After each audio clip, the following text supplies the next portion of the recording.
Hi, it's Dwyer, gamblersadvisory.com, dwyervip.com. Today is July the 14th, 2017. Remember, the opinion you should follow should be your own. Just consider this video to be a second opinion from a complete stranger online. Now, this upcoming fight between Callum Smith, who's heavily favored, and unbeaten, they're both unbeaten, Erik Skoglund, right, in Smith's backyard, in my opinion, is a betting opportunity. Callum Smith right now is a huge favorite. Now that's putting it mildly, right? He's a 1-25 favorite right now on Sky Bet, right? A site that's legal to bet on in the UK but is illegal to bet on from the United States. Right, just understand Smith is a huge favorite. This fight is widely viewed as his moment to shine. Right, he's facing a guy who doesn't have a lot of power in his backyard as part of the WBSS tournament. Well, let me just put it to you this way. This is a gambling site. We're looking to beat the casino. We're looking to make a profit. I believe these odds are way off. In my opinion, if this fight goes the distance, right, and that's a big if this fight goes the distance, Callum Smith is going to be in a world of hurt. The bet I'm recommending is the underdog. Now again, these bets are current as of today on Sky Bet. I like the underdog Erik Skoglund to win, simply to win, at 15-2. In other words, you're getting 7.5 to 1. He's a huge underdog. You're getting 7.5 to 1 on Erik Skoglund, right? You want to hedge that play. It's a 12-round fight with Callum Smith by knockout. That's the bet I like, but understand the risk involved. The fight is in Callum Smith's backyard. He is an unbeaten, highly touted fighter. If this fight goes to a decision, and if Callum Smith wins the decision, you lose it all. Right? Depending on the odds you get, you might want to even flirt with thoughts on Smith hedged with the over. Smith by KO hedged with the over. Right?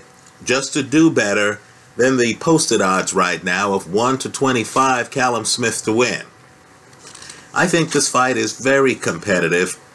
As an aside, let me say, when they announced this tournament, I thought one of the best fights that could have been made would have been Callum Smith against Mr. Robot, Avni Yildirim. That would have been an intriguing fight because both guys would have tried to own the pocket. Something would have had to have given in that fight. But Smith instead picked Skoglund in part because Smith believes he's the perfect opponent style-wise for him. Let me offer a disagreement. Let me also direct people's attention here online, here on YouTube, to my favorites folder. And if this is an audio tape, I know I put those up at dwyerboxingnews.com, right? If this is an audio tape, my YouTube account ID is Dwyer70905. Just go to that site on YouTube and click the favorites folder. I have the last couple of rounds of Skoglund's win over Glenn Johnson, another guy with an excellent left hook to the body, who is aggressive, likes to throw a lot of punches, likes to be on his front foot.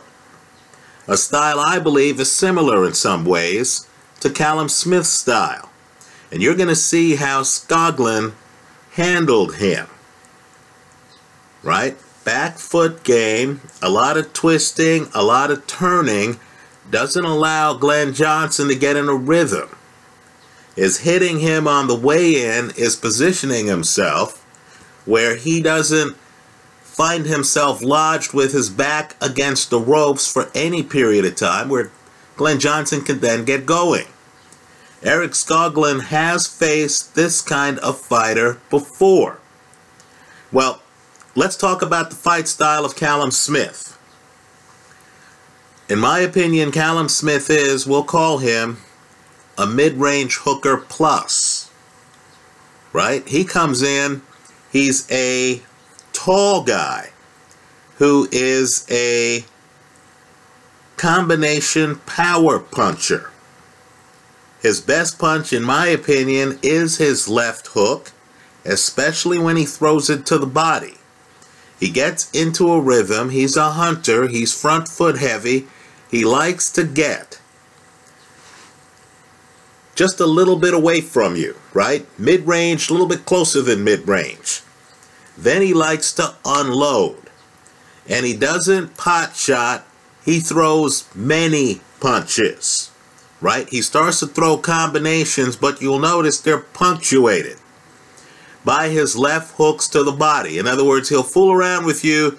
He's really looking for you to move your hand out of the way, right? Move your right hand out of the way. Get your elbow out of the way, your right elbow, so he could slip that left hook to your body, right underneath your elbow. Let me say this too. Smith can fight on his back foot, but, and it's very important, right? He can't stick and move. In other words, when he's on his back foot, you'll run in. Smith can counter. You'll run in and throw a punch. Smith then will have a hook ready to counter you while he's backing up. So you have these videos of guys running into Smith looking like they're running into a car crash, right? They run in, they get hit, they're flat on their back, right? Smith is a calm individual. He has the right temperament for his game, right? He's the guy who is not fazed when he's outside without an umbrella and it's raining, right? So as guys rush to him, you know, when Smith has to take the foot off the gas and actually back up a bit and guys run in, you'll notice there is no panic on Callum Smith, right? You'll also notice that he has built-in leverage. In other words, he knows his power. When a guy comes in, he's just trying to land that choice shot, right? So on his back foot, he's not a combination puncher. He's a pot shotter. On his front foot, the guy's a combination puncher who likes to get close enough to you so he can start throwing hooks, right? That's his meal ticket. And you'll notice he likes to kind of know where you are. He doesn't want to hit a moving target. He likes to know where you are, get you in a position so he could unload. The problem with that is a highly skilled championship level fighter will know not to be in the position where Callum Smith wants him. Right? So the million-dollar question in this fight is going to be what the positioning is of the fighters. Right? Callum Smith, who's very tall for 168 pounds, is a guy who hasn't had to think about too much defense. Right? He's going to be in front of his home crowd. He's going to want to make a statement because that's what he does. He knocks people out. He's going to be trying to cut off the ring on Skoglund from the opening bell. Right? Now, let's talk about Skoglund's game. He's interesting. Right? Because I was watching films of this guy and he seemed to give away his height to me. Right? He's leaning forward. In some of these clips he's bleeding. He's a risk taker. He gets hit. He's willing to trade with you. But then in other videos, the Glenn Johnson video that I've put up in my favorites folder, those rounds, right? It's as if he's a different guy. He's on his back foot. He knows who he's fighting. you're going to notice the angles are changing. Right? This guy, you know, he gives you a left shoulder, he gives you a right shoulder. Right? He doesn't give you the time to kind of say to yourself, okay, I'm just going to muscle him over to this spot where I want him so I can then dole out my left hooks to the body in my offensive attack. Right? That's what Callum Smith will want him to do. That's not what this guy's gonna do. As I looked at the film, I realized this guy's adaptive reactive. He's a multilingualist. He has different styles. He's an advanced fighter. You'll notice too, the guy throws a lot of different types of punches. And he, like James DeGale, that's who you should think of.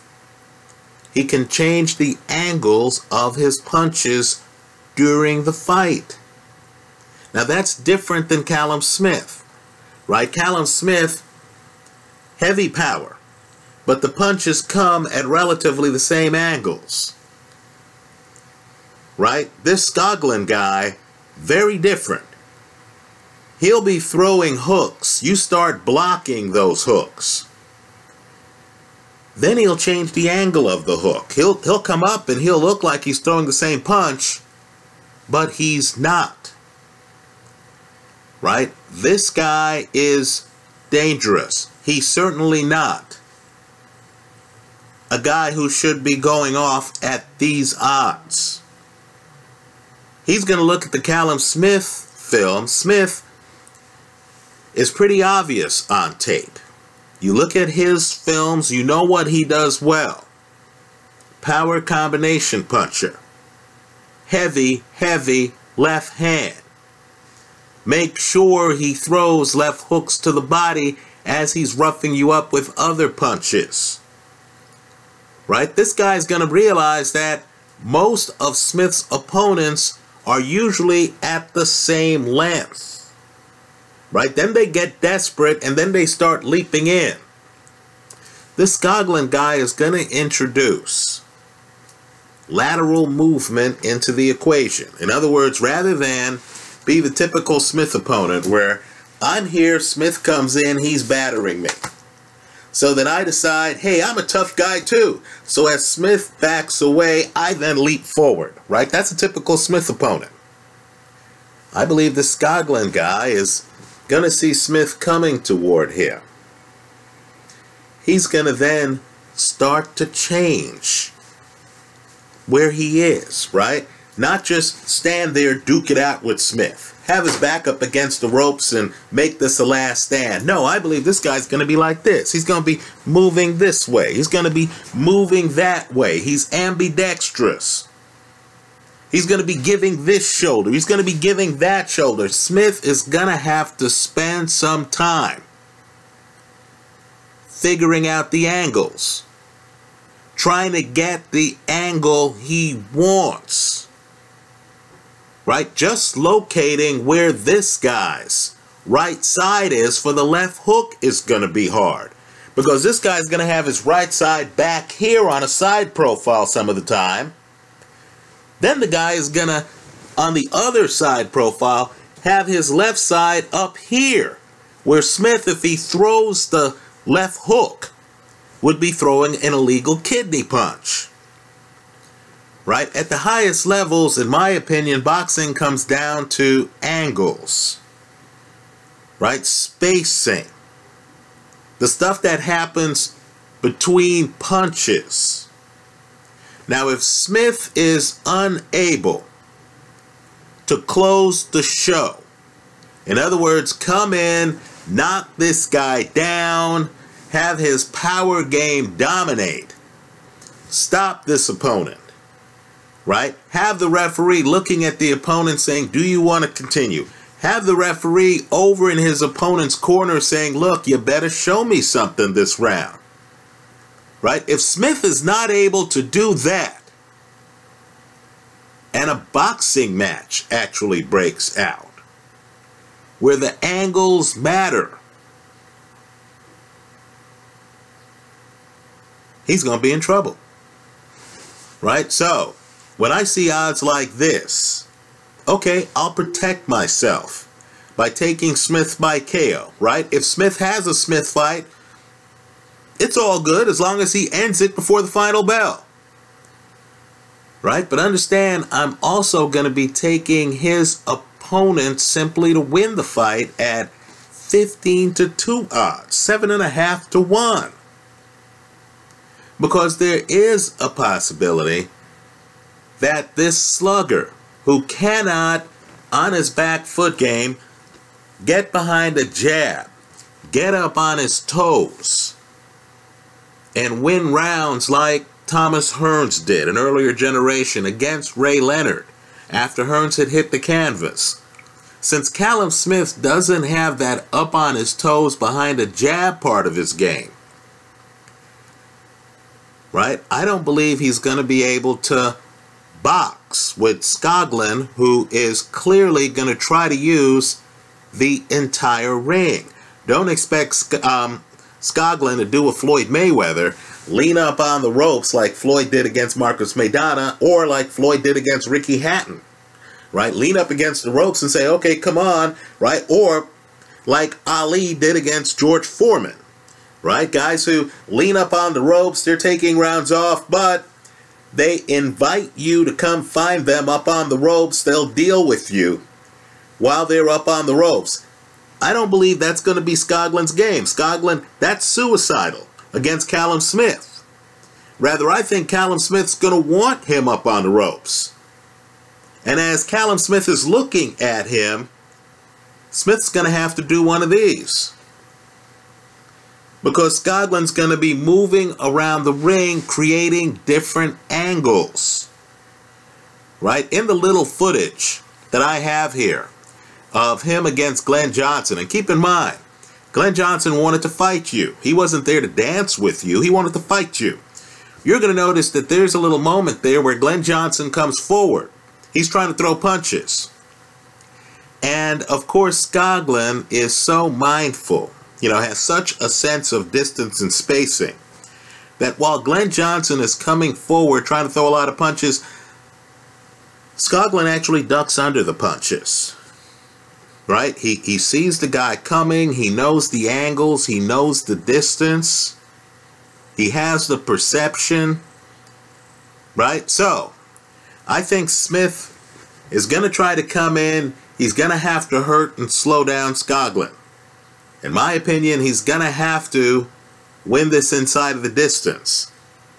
If he doesn't, he's in trouble. I like Skoglund to win the fight, right? Even though I don't see Skoglund knocking out Smith.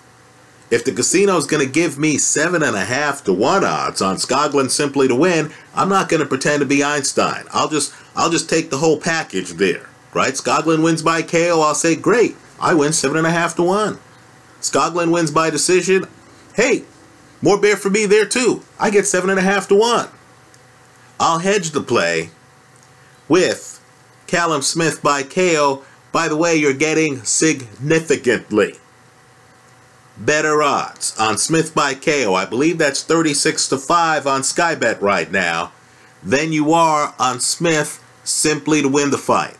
So if you believe Smith is going to win the fight by KO, why would you take the much lower odds when the casino is giving you significantly better odds? And keep in mind, Smith by KO is a full fight bet up until the decision, right? If Smith wins by KO at any time in the fight, you collect. So I like the underdog here to win at 15-2, right? 7.5-1, hedged with Smith by KO. That's how I see it. Let me point out too, Mr. Robot, Yildirim. If Yildirim ever fights Callum Smith, right? I'm not even sure if boxing prognosticators know quite what to expect from that fight. Let's just say whoever wins the pocket in that fight would be the winner of that fight. Anyway, that's how I see it. Let me hear from you. I hope you leave your comments in the comment section to this video. Thanks for stopping by.